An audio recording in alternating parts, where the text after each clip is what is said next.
Hi guys, Sherry here. I thought I would go ahead and post my December devotional since I wasn't able to do it yesterday or for the last couple of days. And I want to make sure that I made time to do it today and the next couple of days because we are coming up on Christmas and I just want to, you know, just stay right, stay focused and always make time. And that's the whole thing is making time to do this and not have an excuse of how busy I am or things like that. Now, as far as electronics are concerned, I have no control over those things, but I still can make more effort to do these. Um, I had to run out today to exchange a gift that I purchased. I bought two of the same thing, and so I had to go and get, make that exchange to get the right thing. And as I was standing in line in the customer service to make the exchange, there was a guy standing in front of me, and you could tell he was kind of off about something, and he did smell of alcohol. And I would say he couldn't have been any older than about 27 or 28. And he was just like kind of talking off the top of his head and making a lot of gesture with his arms and stuff like that. And then he turned around and he said good morning to me, and I said good morning, how are you? And he says, oh, I'm okay. He goes, I really don't get into this Christmas season and everything, all the decorating and buying gifts. I just don't do that. He goes, I drink and I don't have family. It's just me. And he used a bad word, a cuss word. And then he said, oh, excuse me. And I said, well, I said, you should never give up hope. And he goes, hope? Is there still such a thing? And when he used that curse word and he stopped himself and he said, excuse me, I said, see, just by you making a conscious effort to excuse yourself for using bad language, that right there lets you know that you still have hope. Because if you didn't care at all, you wouldn't have cared what came out of your mouth. You wouldn't have excused yourself. And I said, you know what? Don't worry about the big picture. Just take small baby steps. And I said, and that right there will give you that ray of hope that you're looking for. You still have it in you. I said, whatever reason, whatever you're going through right now, you can pull yourself out of it if you really want to, and you won't find it in a bottle. And I said, and maybe just us talking will give you something to think about. I said, never give up hope. Never give up hope. As long as you're living and breathing today, you have an opportunity to make that change. You have to want it. And he stopped and he looked at me, and his eyes got watery, and he said, no one ever spoke to me like that. I said, you know what? You're loved. You may not have family, but there are places that you can go where you can feel loved and appreciated. And I said, you won't find it in a bottle, but you have to make that change. And then he just stepped back and he looked at me, and then the guy called him up next, and then he went off to, wherever he needed to go, to the electronics department. And, I don't know how he's going to take what I told him. I didn't want to give him too much, and I really wasn't thinking too much what was coming out of my mouth, but I knew that he couldn't handle too much coming at him. But I'm believing that that moment that he stopped, where he realized that he used a bad word, and he was conscious enough within himself to excuse himself for saying that in my presence, I'm hoping that that little light that he thinks is not there, that little ray of hope that he thinks is not there, I'm hoping and I'm believing that it will grow inside of him. And this is what I'm always saying at this time of year. There are people that don't have family. They're losing hope. They are turning to wrong things to fill that void that they have within themselves. And if we can just be a little more cautious and a little more aware of people around us and listen to what they're saying, and any other time I may not say anything to him, someone that's just like going off in line and just saying things off the top of their head and reeking of alcohol, I would tell myself, well, stay away from this guy. I hope he doesn't say anything to me. Please don't let him turn around. I'm just being honest. I would have those thoughts in my head. But when it's Christmas time or when it's Thanksgiving and all of that, I try to not be that way, and I try to be a little more compassionate and a little more understanding, and believing that God will move through me to give them whatever it is that they're looking for, even if it's just for that brief 60 seconds or 90 seconds that we stood in line and spoke to one another. And so be on the lookout for something like that. Let's not stay so self-absorbed in trying to buy and making sure we're crossing everyone off our Christmas list. Let's just be a little more aware of people around us, because there are people hurting all around us everywhere we go. And if we just really stop and just look at people and listen to what they're saying, and you never know, just your smile or saying good morning or good afternoon or Merry Christmas to them, it just could be that one thing that they need to hear from a total stranger that can get them to, flip that switch in their mind. I truly believe when I told him never give up hope, he goes, hope, what is that? And so when I use the example of him using that bad word, I mean, his eyes teared up. Like he had never heard that before. Like no one ever told him don't give up hope. So I'm believing that, God will move. I planted the seed, and hopefully it will grow inside of him. The message today is titled Christmas Wonder, and the Bible verse is 1 Chronicles 16:7 through 13, and I'll read 1 Chronicles 6:12. Remember his marvelous works which he has done.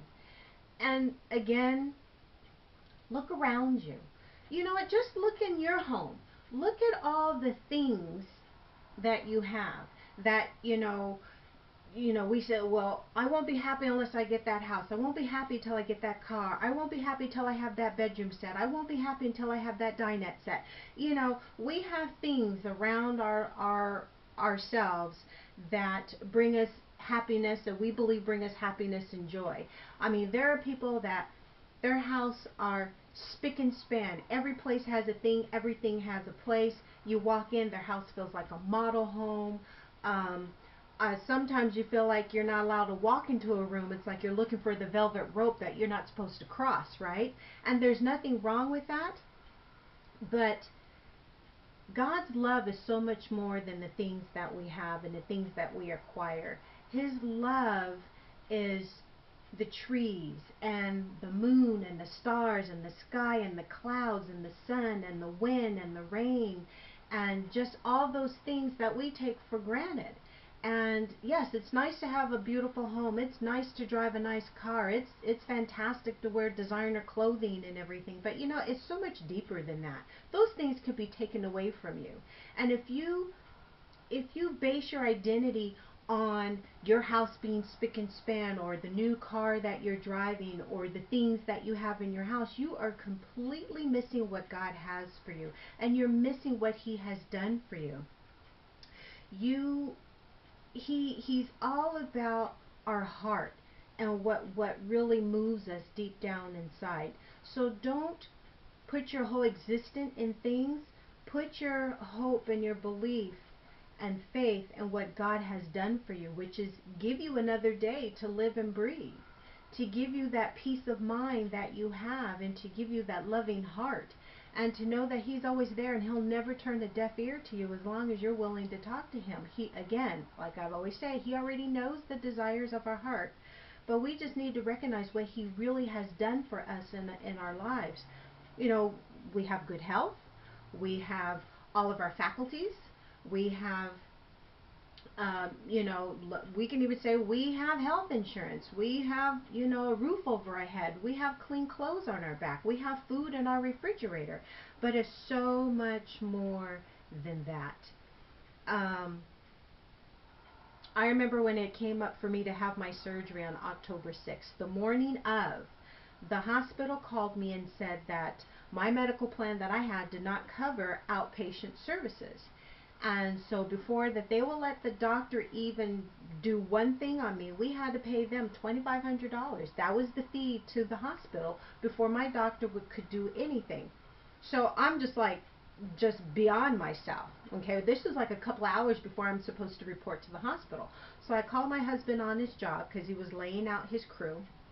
And I said, we're going to have to cancel the surgery because the hospital is saying that my plan is not covered for this, for outpatient services, and we need to pay $2,500 before they let him do anything. And he's like, well, you're going to have the surgery. We'll figure it out. We'll work it out. Don't worry about it. And I said, I'm not worried. I'm just letting you know. So literally, when I called the hospital and I said, okay, we'll pay it, not knowing how we're going to do it. My husband called as soon as I hung up the phone, and he said, this is how good God is, Sherry. He goes, I wasn't supposed to get paid from this job until the end of the week, and I was pulling out to come home to come get you. The guy that he was doing the work for, he saw him in his rearview mirror waving him down. And so, he stops and he gets out, and the guy says, I wanted to give you this because I know you're not done yet, but I want to go ahead and I want to pay you some money because you've done a lot of work for me so far. And so, don't you know the check was for $2,500 for the exact amount of money. Now, we had money in the bank. We just had to move some things around. And, he was going to, take care of that when he got home. But there was no need to do that. Here he is receiving a check for $2,500, which is the exact amount that we needed before I even go have my surgery in a couple of hours.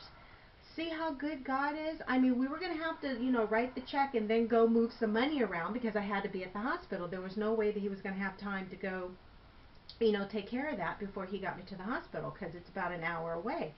And that's how good God is. He's always on time. He's never late. And yes, we knew we were going to get paid for that job, but he wasn't supposed to get any money for like a couple of weeks. But as he's pulling out, he sees this guy flagging him down. That's how God works. That's how God works. And I know my husband, he didn't say anything to anyone about, what the hospital was doing. He doesn't, we don't put our business out in the street like that.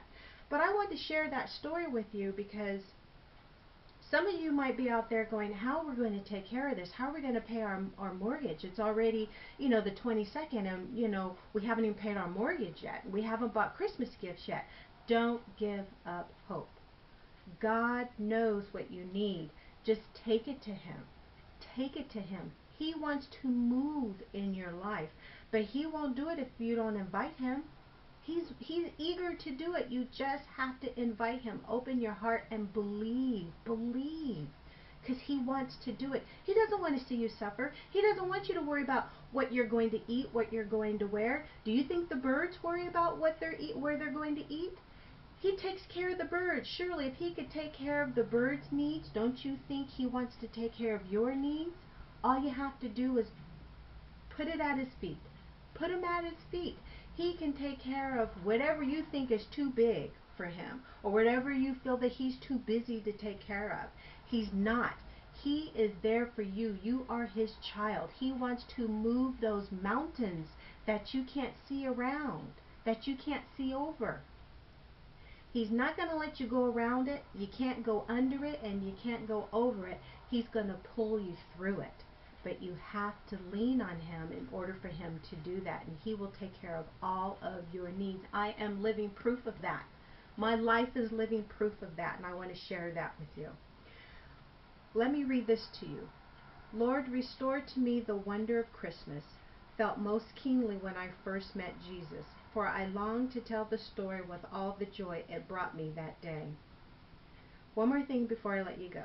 A wonder-filled life is ours when we know the Christ of Christmas. He was a precious gift, and He has many more that He wants to bestow on you. All you have to do is just ask Him. Nothing is too big or too small. Nothing is unreachable or unattainable for Him. He's your daddy, and He wants to take care of you. Thank you so much. I just wanted to share that with you before another minute went by. A lot of people are hurting out there, and they're just looking for a kind word. So let's be a little more aware, and let's be a little more cautious of people around us. And make sure that you say Merry Christmas to everyone, because sometimes that's all someone needs to hear to put that spark back in their eye. Thank you so much. I'll see you in the next video. And as always, I want you to be blessed. Bye-bye now.